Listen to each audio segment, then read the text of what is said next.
actually the final session of our fall speaker series, and we've had some really great speakers, and this I'm sure will be no exception.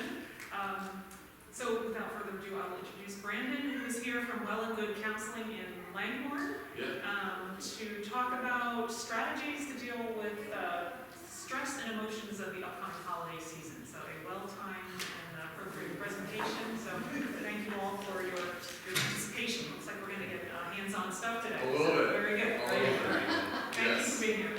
Absolutely. I guess I'll sit. As mentioned, I'm Brandon. I'm one of the therapists at Well and Good Counseling. Actually, right down the road, like on the other side of the Wawa, basically. So really only like 3 or not even 5 minutes from where we are. Today, as mentioned, we're going to talk a little bit about stress related to the holidays, but really what we're going to talk about relates to stress any time of the year.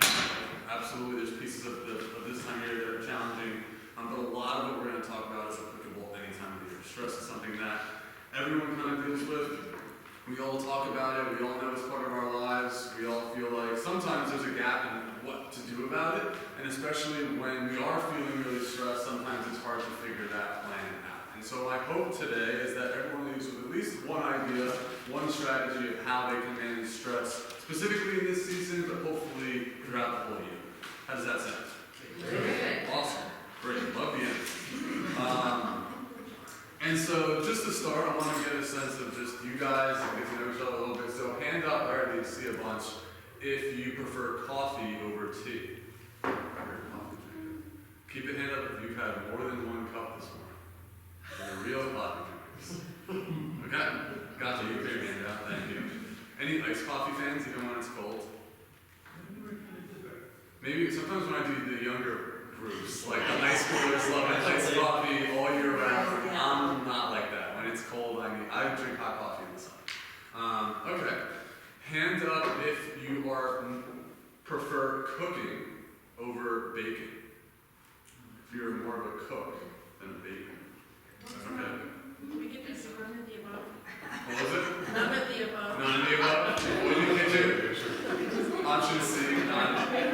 Either. Anyone cook anything good or recently? Of this? Banana bread. My girlfriend and I actually just made that this weekend as well. Short ribs. Short ribs. Do you have a special marinade for that, or is it like a stuffed barbecue? I tried it the first time, it was so good. Okay. Does you have like a secret to that? No, just slow. Slow cooking. Okay. Welcome, come on in. Okay, awesome. Raise your hand if you prefer TV over movies. Well, clarify that with Like more like a weekly programming or like a one-time movie? movie. Okay, so hands up for the movie. I'll clarify that. Anyone watch anything good recently?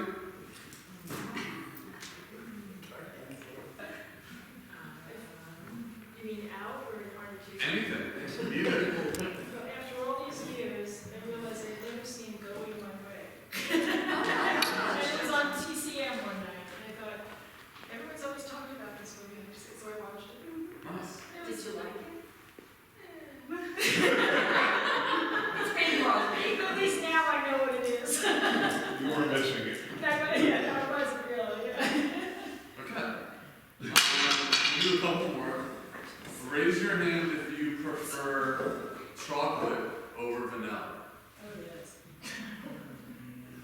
Well, clarify that again. Very specific. That's fair.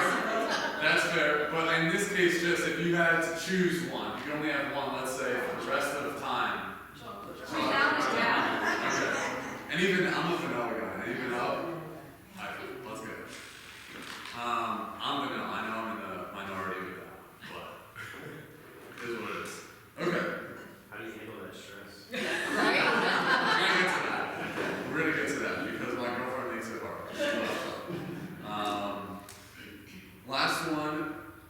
Raise your hand if you prefer Italian food over Asian cuisine. So if you prefer Italian cooking. It's a matter of mood. It's a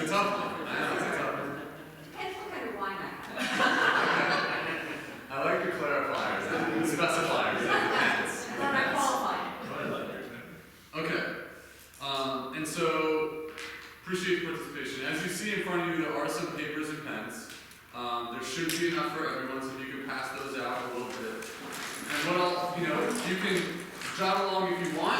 If you'd rather just listen and be part of the conversation, no need to fill it out the way we're going to. It's pretty straightforward, it's pretty easy, and the goal is to give you guys something to take home with you and think about as we go along with this. Does everyone have one? Everyone have paper and pen? Anyone not have one? Should be enough, but I have plenty more. You can start by just drawing like a pretty big circle in the middle of it. Like enough room to, we're gonna write things inside the circle and outside for reference. So leave enough room for things to fit on both sides of the circle, but just one circle throughout the page.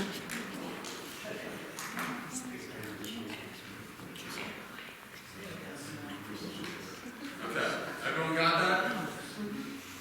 And so we're going to kind of dive into this topic of stress now. And as we go, this circle represents things that are our circle of control. Okay, so a big part of stress is framing it through the lens of energy. Where is our energy going? So inside the circle are going to be things that's in our control. Right? We're going to talk about some strategies. We're going to talk about ways to manage stress. Those would be things that fit inside the circle. We're also going to talk about things that may stress us out. Right? They may be events or things. Those are going to be outside of the circle. And so throughout the whole conversation, as we go along, I'll provide some cues. But as we talk, for yourself, if there's things that feel most relevant to add outside the circle or inside the circle, that's really what this page is for. Any questions about that? It's really just about what we can control, what we can, and we'll talk about how that ties into stress. But my first question is, when I say the word stress, what comes to mind? Stress. Anxiety. Long lists of things to do. What, long list of things to do. What else? You can just shout them out. Tension. Tension. Things I don't want to do that I have to do. Things you don't want to do that you have to do. Who can relate to that one? Okay. What else? Competing demands. What was that? Competing demands. Competing demands. Absolutely. What was it? Things Was someone say? Say it again. Finances. Finances. Absolutely. Being overwhelmed. Being overwhelmed. Things we can't control. Things you can't control. So what are some things that you can't control? Sleep. Sleep. Anyone else relate to that one? Sleep can be in between, right? Sometimes people struggle with sleep, but we'll talk about that as well. Sleep is really helpful for stress management. So if you are able to manage sleep, that's one that I would kind of put in that gray area. We can influence the quality of our sleep, but maybe we can't control it. And so even just reflecting on that list, maybe jot down a few things that were mentioned that we can't control, right? So people said a bunch of different things there. If there's anything that you thought of or that came up related to stress that you can't control, jot that down on the outer side of your circle, right? Oftentimes it's events, right? And there's a piece there, the difference between stressors, ORS, versus stress. Stressors are events. They are things that we cannot control, right? Life that comes up, demands, things we have to do. We can't control them, right? That's part of the bumps of life. They pop up.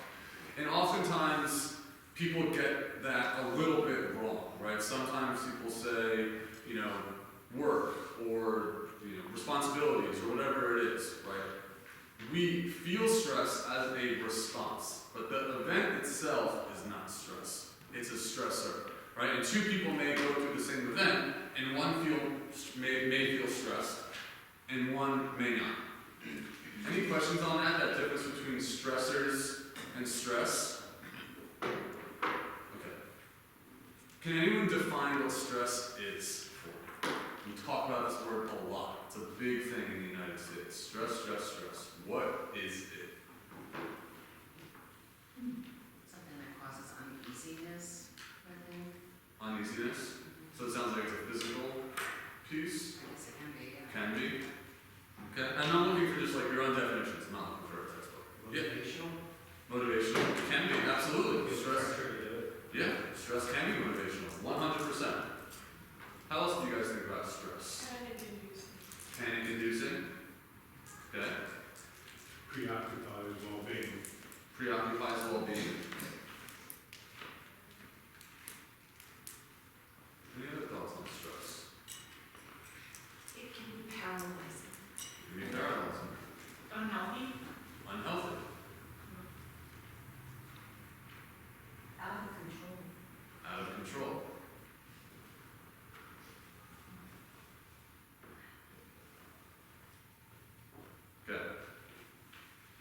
Any final thoughts on how do we want to define stress? Do we all kind of agree with those terms that were thrown out? Anyone have any thoughts on those? Okay. Now there's, as we get into talking about how to manage stress, what to do about stress, there's I think an important step one that I want to maybe present and get your thoughts on. What do you guys think about the idea that stress is not inherently bad? I like it. I think that's true, because it can be motivating, and it can, when I say motivating, things that you like are putting off and you know you have to get it done, the stress finally builds and you say, okay, I'm gonna do it, and then it's finally gone. Absolutely, it can be a motivator. Absolutely. It can help you identify problems. It can help you identify problems, kind of bring some clarity to what feels most important. Absolutely. It can also encourage creativity in the situation. Yeah, it can absolutely encourage creativity, right? Provide some thoughts on things that need to get done or whatever you're focused on. Or focus, exactly. And so I think that's an important piece to start with, because a lot of what was mentioned, oftentimes when we say the word stress, right away it's, oh, I'm stressed. Oh, this, oh, that. We, as a society, have a very negative connotation with stress, right? We think it's this bad thing. And oftentimes it can be, when left unchecked, when it does run rampant, it can burn us out, it can wear us down, 100%. But at its core, as we mentioned, it is trying to help us, right? And so when we think about stress, let's think about it as energy. That's really what it is. It's mobilized energy in our body, right? When we're stressed, we feel motivation, right? Maybe there's a physical element to it, where we can feel it in our body, we can feel it in our stomach, we can feel the tension rising. And a hug or a kiss from the right person might mobilize energy in our body, right? So it's not inherently a bad thing. Usually, it means that we care. Usually, it means that we care. And one way that I sometimes talk about stress is it's care, right? There's that added care moving through my body. And right away, thinking of it as care compared to this big, mean, scary thing kind of takes a little bit of bite off of it. What do we think of that? As kind of thinking of stress as energy, as care. I'm open to objections. If someone's like, that's not how we do things, I can't get behind that, like, if someone disagrees, by all means. No, I think in some cases that's very true. Awesome. Awesome. I think it's an important step one, right? Because when we talk about stress, sometimes we skip over this fact that it is trying to help us. It's not inherently bad. It does help us do things. It does provide some motivation, right? And sometimes it feels overwhelming. It can hit that point where we're not managing it enough. But in truth, we can expand a lot of energy every day over time as long as we recover. And that's the piece where sometimes we miss out on things. Sometimes we want to work even harder, try even harder, and sometimes we are in situations where we don't have room to, recover as much as we want. But hopefully by the end of today, it feels a little bit more manageable and packageable than something that you have to do or some big recovery piece. And so for the next little activity, I'll ask that you turn to a partner, or you can do it in a group at your tables, and talk about ways that you like to manage stress. What works for each of you? And I think it's great to hear what other people may be thinking. It's great to hear what strategies work for others. This can be daily, this can be weekly, this can be big things, little things, anything in between. I'll give you guys a solid.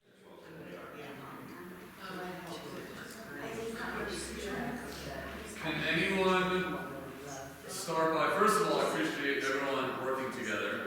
Right, I think right off the bat, one thing I'll mention, and maybe this is stealing some answers, but I want to highlight it, is connection. Okay? One of the most powerful ways to mitigate negative impacts of stress, this time of year and any time of year, is connection.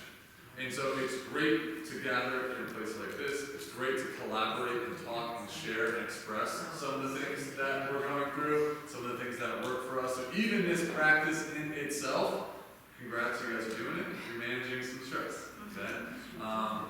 It's great to see some of the smiles, some of the laughter, even just in engaging in a brief 5-minute conversation about stress, you're doing it.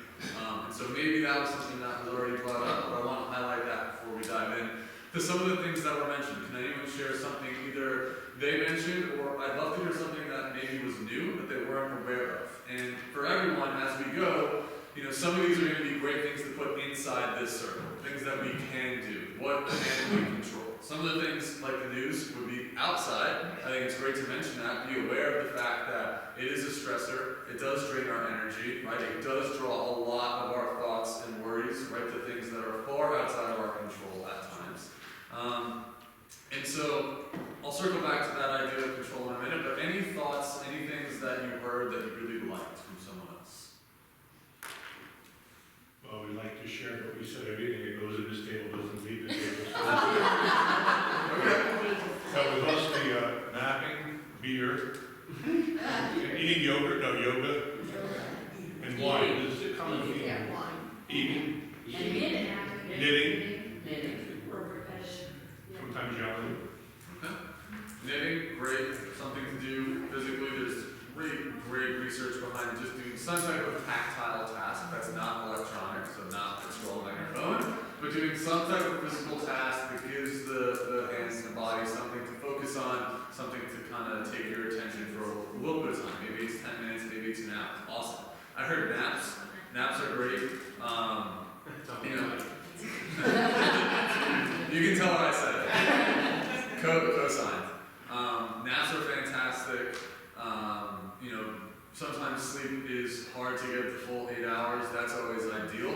Naps are a great way to supplement that. And oftentimes we're in this kind of modern, rigid, 8 hours workday, whatever it may be, and naps may or may not always be feasible, but highly recommend. Even if it's 10 minutes, 30 minutes, an hour, whatever it is, I always recommend get what you can, because the body really benefits from that recharge, especially in a short period of time frame, like 20-minute power nap. It's called a power nap for a reason. Love it. Other things that came up. To try to keep it clear in your mind what you can control and what you cannot. And don't waste your time trying to control things that are uncontrollable. Absolutely, it ties right into today's activity. And another way to think about that, I love that, one additional piece I'll tack on, is thinking of the things on the outside as energy thieves. They oftentimes steal our energy away, right? And again, coming back to the first piece I talked about with what stress is, it's energy, it's care. And oftentimes it's a misalignment of where that care is going. So it's okay to care a lot. We're going to care about things that are outside of our control, right? That's 100% going to be a piece of it. We are naturally anticipatory in nature. We think the what if thought. And that's always going to be part of things that we can't control. We're going to have a piece of it. And to your point, if you can recognize that maybe I want to give a little bit more of that towards something I can control, it helps balance it out in the long run versus letting all the energy go towards something that we potentially can. And I want to highlight one piece in that in particular is the anticipatory nature sometimes of stress. It's not just the stressors and things that happen, it's thinking about the things that might happen, right? There's a part of being human that actually creates the same response, right? And an interesting example of that, if I had a plank of wood on the ground here, and I asked anyone here to walk over it, minus any, injuries or anything, normally, generally speaking, right, we'd have no problem walking across this beam on the ground. If I put that beam 30 feet in the air, and I ask you to walk right away, our brains start to think, oh God, right? And so it hasn't happened yet, but all of a sudden, left foot, right foot starts to become harder than it would if it was on the ground, right? And that's a unique, special part of what makes us human. A squirrel goes across a telephone wire, they're not thinking, what if I fall? They are seeing and doing, right? So there is a part of us that is a blessing and a curse in a way, that we think the what if thought, and it creates the actual reaction. Because our brain works in pictures, not words. Like if I said, don't think of a white polar bear, right? Who's thinking of one? I told you not to though, right? And so that is a little bit of a window into how our brain works. When we think the what if, when we create that image, we feel it in the moment, right? Or if someone here is scared of heights, and I said, imagine being at the top of this tall building, right? Maybe that was immediately, right? Automatically we think of it. And so sometimes we think about this, what's in our control, what's not, right? Sometimes we can't control, we're going to think what if thought. I put that in the not control category. We're going to be thinking that's part of what helps us survive, right? What if that berry is poisonous? What if there's a snake in the grass? Awesome, great, valid questions that trigger our stress response, right? That help us survive. And so sometimes it's physical things, sometimes it's things we think of. So I want to highlight that. I appreciate that answer of what we can and can't control, because sometimes our brains are part of that equation too. Any other strategies, kind of jumping back, of what people mention that they like to, or use? If you have a list, take the easiest one and do it first, Love it. because that gets you in the groove of doing things. Awesome. It's like a big yard.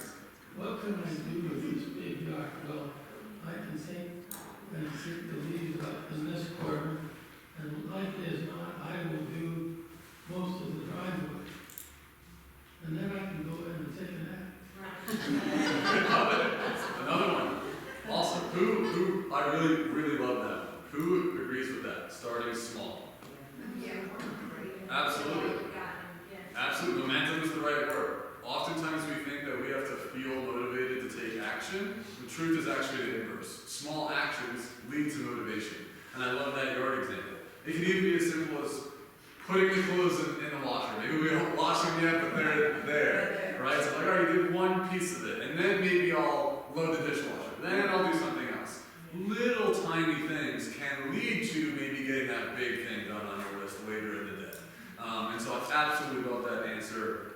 Fantastic way to boost motivation when we're not really feeling it. Small actions can lead to bigger tasks. Awesome. Yeah?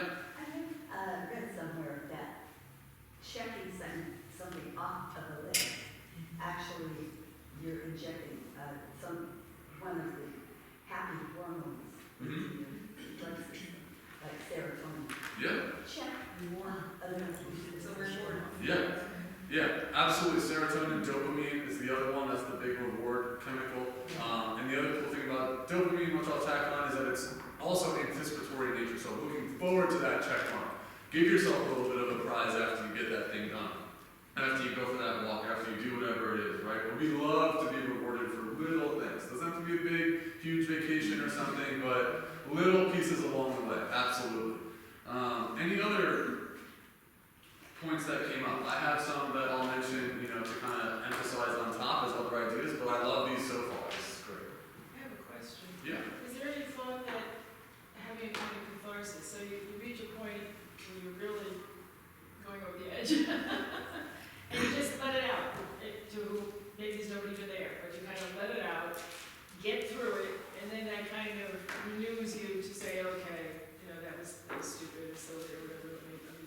I mean, it gives you kind of catharsis. Yeah, like So maybe giving into it for. you're saying like saying something out loud. Yeah, well, I mean, maybe just giving into the moment the fact that I'm stressed, I'm going crazy. I can't stand this another minute, and whatever else crosses your mind.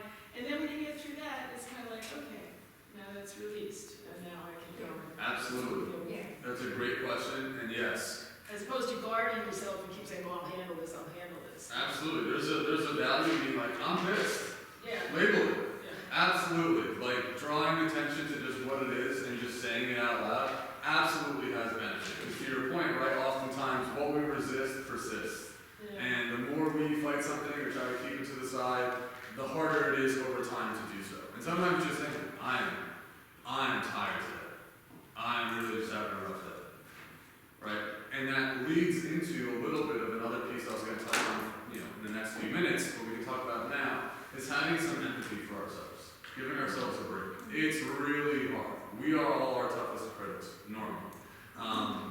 And one way to think about that is, what would you say to someone, right? What would you say to someone here if they were stressed out, right? We probably wouldn't be as hard on them as we are on ourselves. And so if you can treat yourself the way you would a friend, that's a great little window or way to think about how you can practice self-empathy. Because we do hold the standard. We do want to always, there's another thing, there's another deadline, we want to be in a certain place, we want to do a certain thing. Absolutely.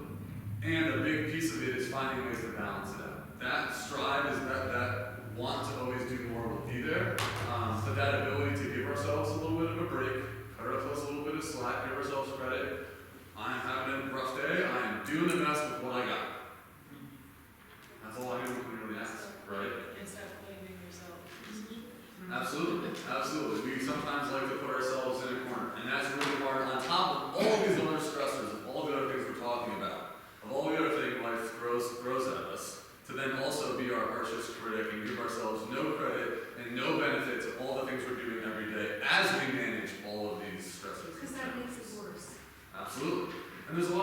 to give ourselves credit for that we skip out, something I want to emphasize is like, it can be really small things, right? Like, I made a great breakfast this morning. I woke up on time. I got up on the first alarm, right? Which maybe we do, maybe we don't. But all these little things, we don't have to wait till something big or huge happens in our lives to give ourselves credit. Little things each day, especially this time of year, especially when we're faced with a lot of stress, even more important to practice that self-empathy. It's a practice, similar to gratitude, which touches on another piece I wanted to get to. Anyone find themselves caught up in saying like, well, I'm supposed to feel a certain way this type of year, or I should be happy, or I should be grateful, or I'm supposed to feel joy. Anyone just, show hands or not, anyone feel like they find themselves anything along those lines sometimes? Okay. There's expectation, even if it's just how the event or whatever is supposed to go. Absolutely. And how does it feel having those expectations? It's stressful. It's stressful. Absolutely. So actually, absolutely. I think, what was your name? Jill? Jill, I thought I heard you talk about it as a group. We're talking about expectations. Is that something that came up earlier? Yeah, Carol was saying that she's, we're always worried about how everybody else is going to feel. We want everybody else to be satisfied or be happy, and that's something that, outside of my circle, you can't control other people's responses, but you still feel like you want to. Absolutely. Absolutely. And sometimes I'll just draw attention to any of these words in whatever shape they take, right? Should, must, have to, ought to, supposed to, need to. We use them interchangeably all the time in language, right? I need to do this, can you grab me that, whatever it is. But oftentimes it does come with a tension. I need this to go well, right? This has to work, right? You can see even as I'm saying, right? Look at how tense I just got, right? And that happens day after day all the time. And oftentimes if we can catch that, if we can notice that, and let go of those expectations, it can relieve stress. It can change the way we see things. And really, really, really wanting something, still not the same as need. Right? Want implies we're striving for it, we're going for it. Need is absolute. Need is pressure. Need is intense. And there are things in life that are needs. It's not that we can shift everything into a want.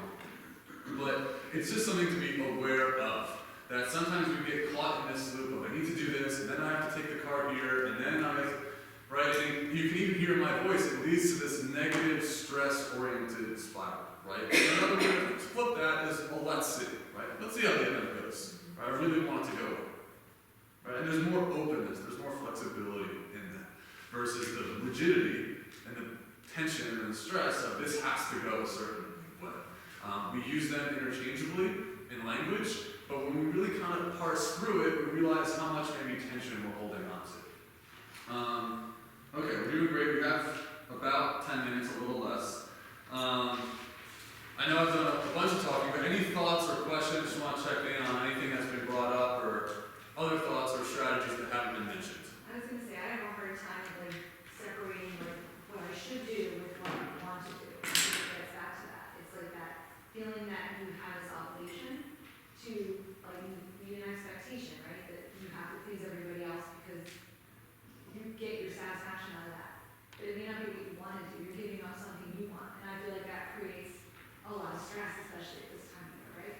Sometimes we're trying to make the perfect holiday for our kids, our family, whatever, but we're not thinking about, I would really like to go to that Christmas concert tonight, but I can't because I should be doing this. I should. But then that's not making you happy, that's making you not enjoy the season. And I feel like why would we want a strategy to balance that?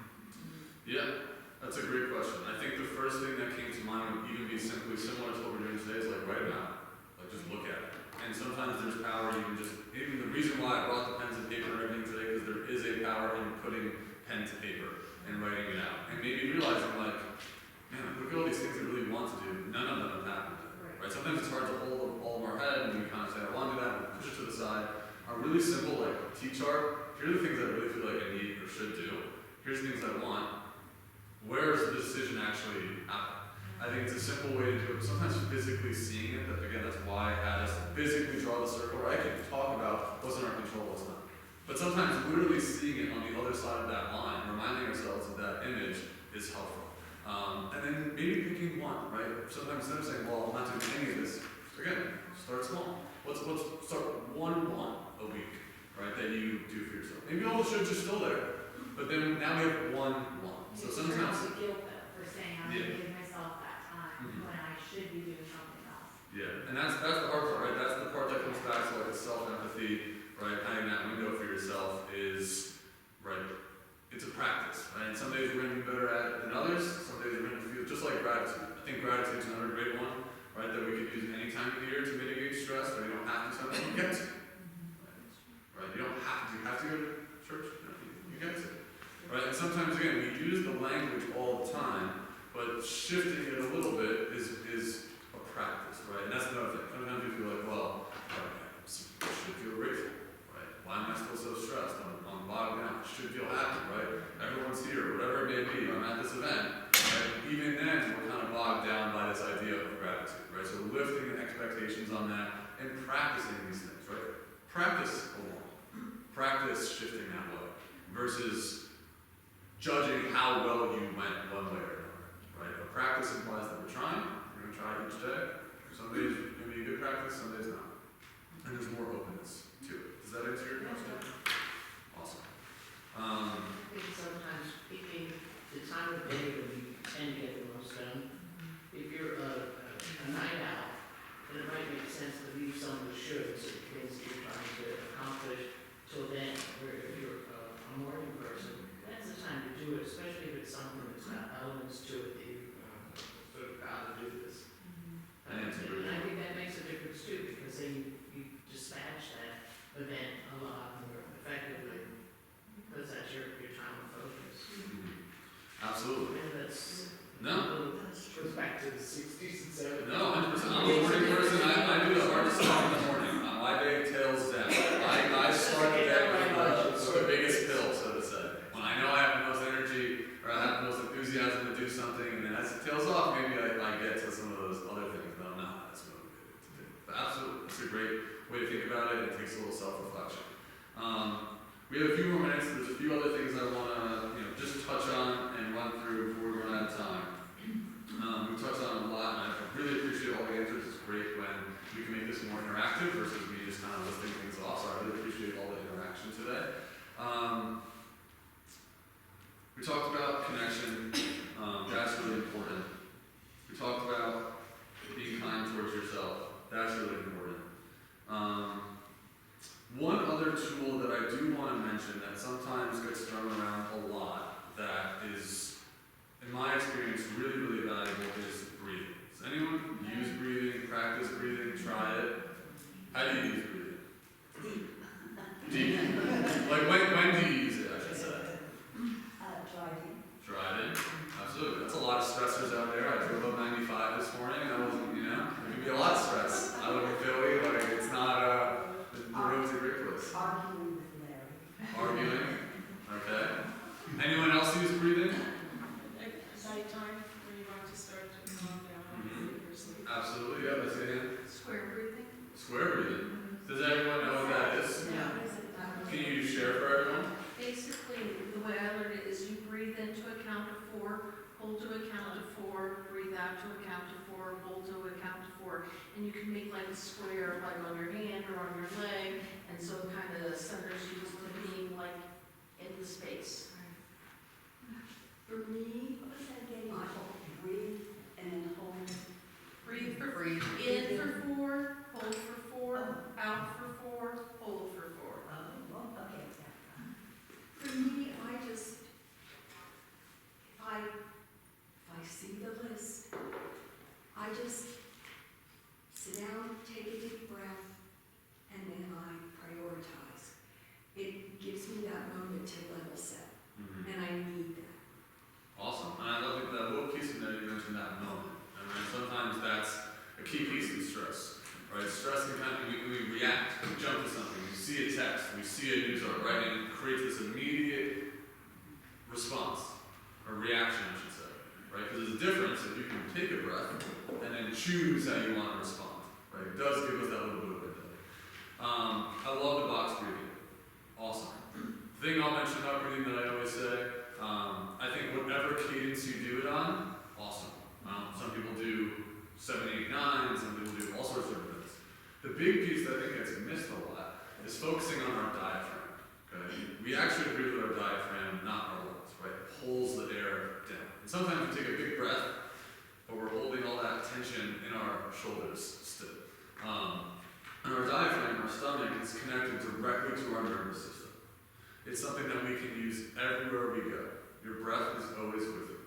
And the other cool thing about taking one good, deep, diaphragmatic breath is that it's invisible, right? So you could be at dinner with someone. You could be in the car. You could be here. Or you can take one good breath and calm and relax wherever you are, whenever you are. When the line at Starbucks is too long, right? And you need to kind of calm down because you haven't had morning coffee yet. Whatever it is, from big to small, it's a really robust tool. Really, really robust tool.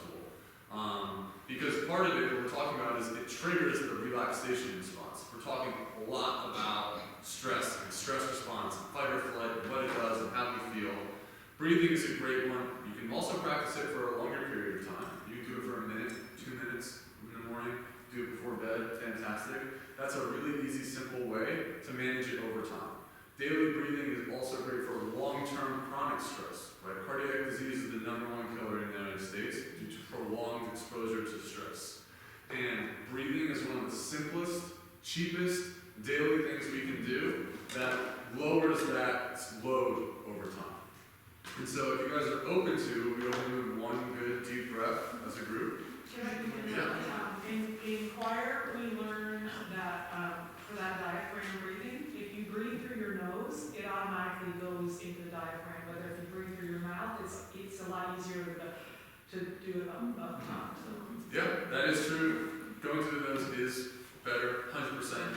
And so if you don't have a stuffy nose today, then, you can try it out. So we'll do one breath. I'll kind of just go in and out, and we'll see how we feel. You don't have to close your eyes. You can stay wide awake, and if you want to, but let's give it a shot. And you can just focus if you want. You can put your hand in your stomach to really focus on that kind of out and in compared to up and down. Let's give it a shot. Let's inhale. And exhale. How's that? It's only one breath, right? People, you can do this for much longer than that, right? But it just goes to show that this is something that's with you all the time, anywhere you go. It's cool because it's one of the few things that we can do that runs automatically in our body that we can choose to kind of hijack and take over, right? If I said slow your kidney down, right, you probably couldn't. Right, so it's cool that we have this physical way to slow ourselves down. If you want to relax, it's a longer exhale. If we're ever feeling lethargic, I'll just mention, more inhale kind of can pump us up and give us some energy.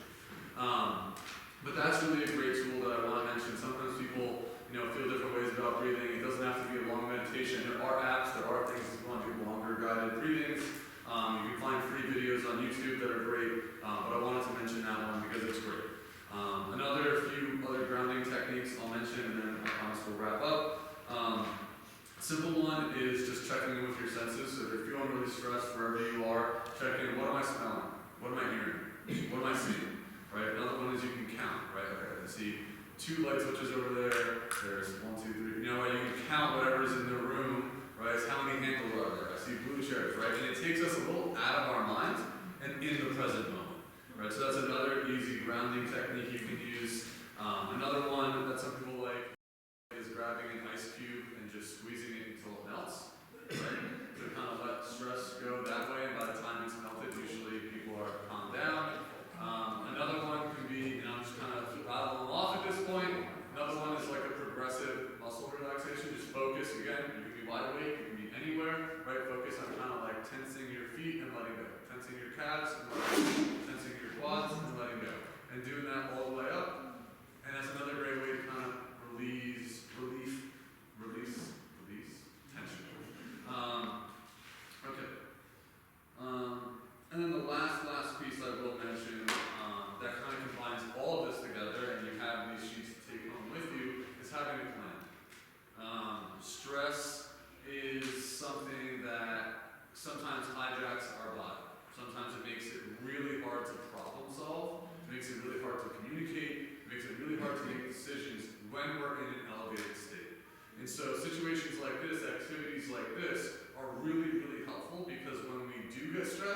Now we don't have to figure things out.